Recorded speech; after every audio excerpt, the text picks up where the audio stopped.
So, Kuya Eton, paki-share mo nga sa amin kung ano nga ba yung history ng Mount Kulis na to. Kung bakit siya tinawag na Mount Kulis. Kaya po siya tinawag na Mount Kulis kasi po nung araw po, nung mga kapanahunan po ng mga ninuno po namin na katutubo ay yung pangalan pong Kulis ay hinango po sa pangalan po ng kahoy. Bali yung kulis po ay uri po siya ng isang kahoy na ginamit na isang bilang sandata po ng aming mga ninuno. Ginamit din po siya panghuli ng mga baboy ramo, pang-hunting. Yun po. Ang galing, protect, no? Sa ng mga katutubo po.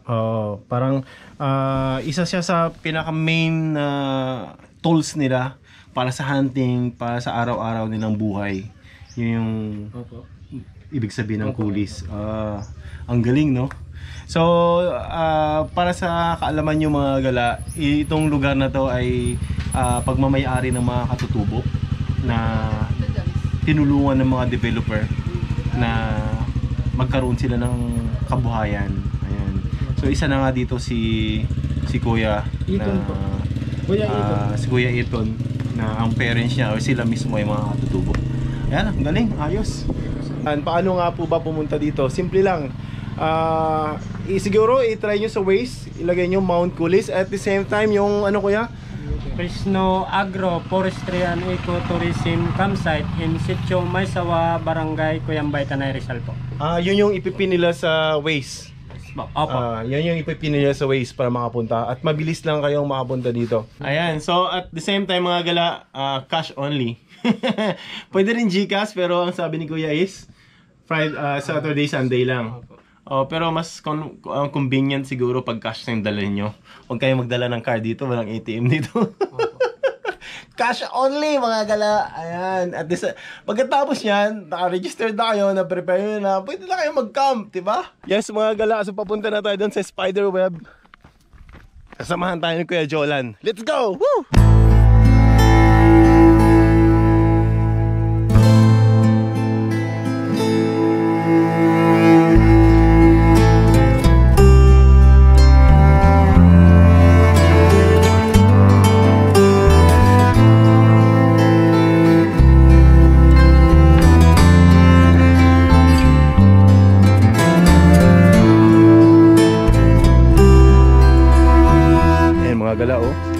So ito yung tinatawag ng spiderweb. Pwede tumalon-talon dyan, kuya? Hindi po, sa picture lang po talaga. Picture lang? Apo. Woo! There are the things I want to know. The secret start in your heart is but if you don't wanna tell, Spider mga gala. Ganda dito. Isa sa pinagmamalaki nila dito ay yung spiderweb na to. So, pwede kayong maglakad, magpa-picture and everything. Pero iwasan yung tumalon. Although matibay siya, pero hindi natin masabi, di ba? Safety first. Pero napaka-safe, napaka-tibay ng spiderweb. Ang ganda tingnan.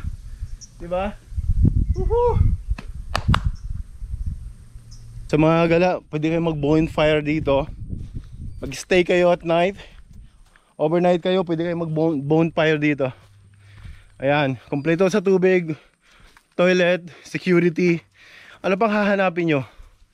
Mount Kulis na kayo. Para sa family, beginners hike, advance, group, school, company, pwede kayo mag-enjoy dito.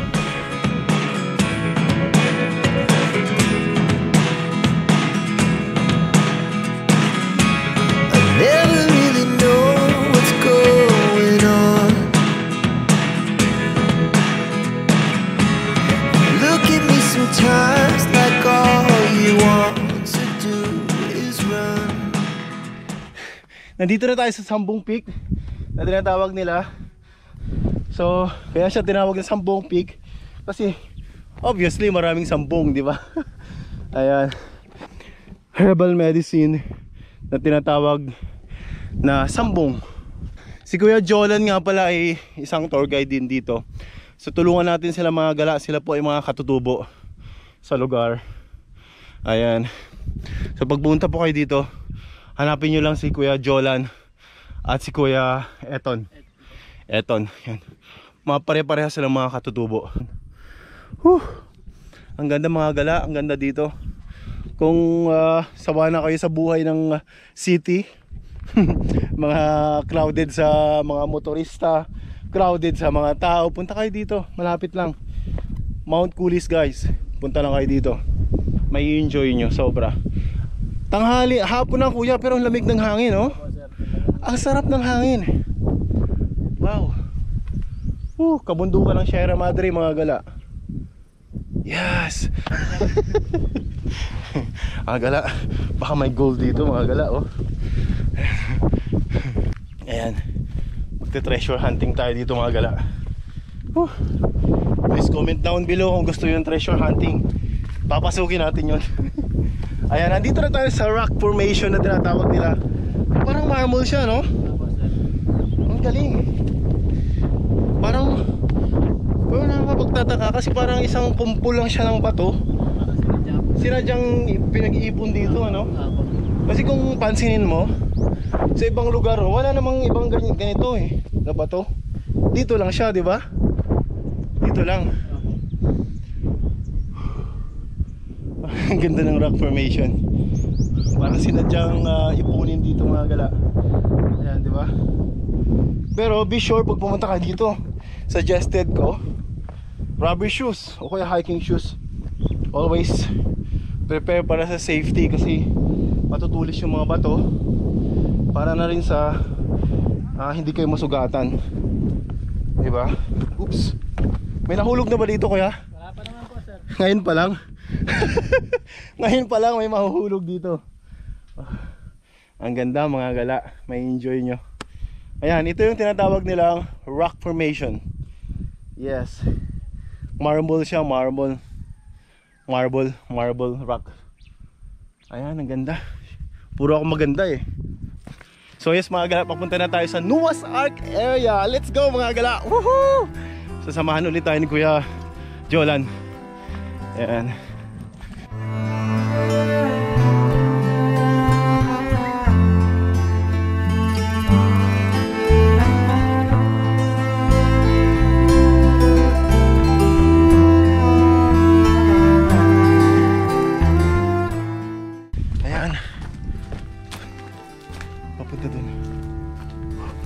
Maraming ahas dito kuya.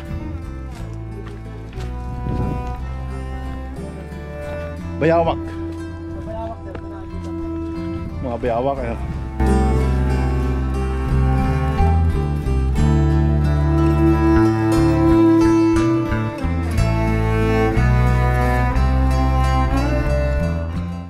Nasa gitna tayo, tanaw natin yung Noah's Ark, yung bangka. So pababa pa tayo ng ganun papunta doon. Okay. So ang sabi ni Kuya, from the heart area, kung tuloy-tuloy yung lakad natin papuntang Noah's Ark, mga 15 minutes. So magandang exercise. Ito na yung part na merong lubid. Nilagyan na ng lubid kasi medyo pababa na siya. Ayan, at the same time pag maulan o mainit, dahil nga sabi ni Kuya Jolan, medyo siksik na yung lupa, medyo madulas na siya. Kayang-kaya naman natin yan, pero guide lang para sa inyo, hawak kayo sa lubid, diba? Safety. Ayan. Pero dahan-dahan kasi pag in-slide nyo yung kamay nyo sa lubid, mainit yan, diba? Masugatan kayo. Okay. Ayan. Hiking shoes talaga kailangan dito, o kaya rubber shoes pag pumunta kayo dito. Okay. Oops. Okay.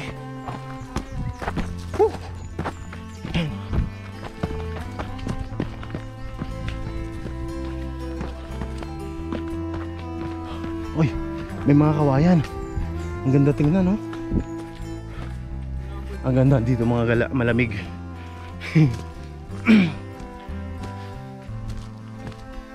Ayan.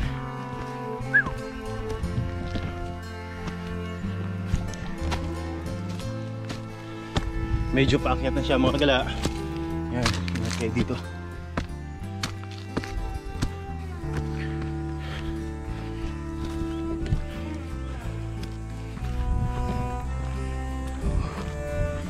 Sarap mga gala. Kaso medyo mainit ha. Pag ganitong oras kayo pumunta, dapat hapon or umaga. Umaga. So, alam niyo mga gala kung bakit ako natutuwa. Kasi kanina pa ako naglalakad. Wala akong nakikitang basura. Diba? Malinis yung lugar. Ibig sabihin, nag-guide nila ng maayos yung mga turista regarding this place. So, allowed yung pumunta yung guest dito ng gabi?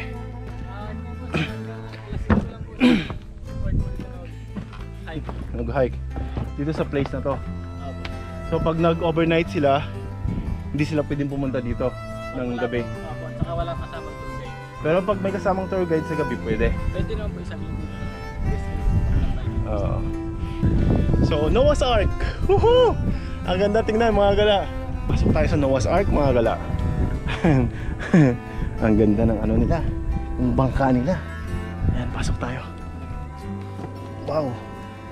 Wow, ang ganda ng picture dito mga gala oh. So Mount Cooley's mga gala, at nandito tayo ngayon nakatayo sa gitna ng Noah's Ark. Woohoo! Tingnan nyo. If all the things you never show,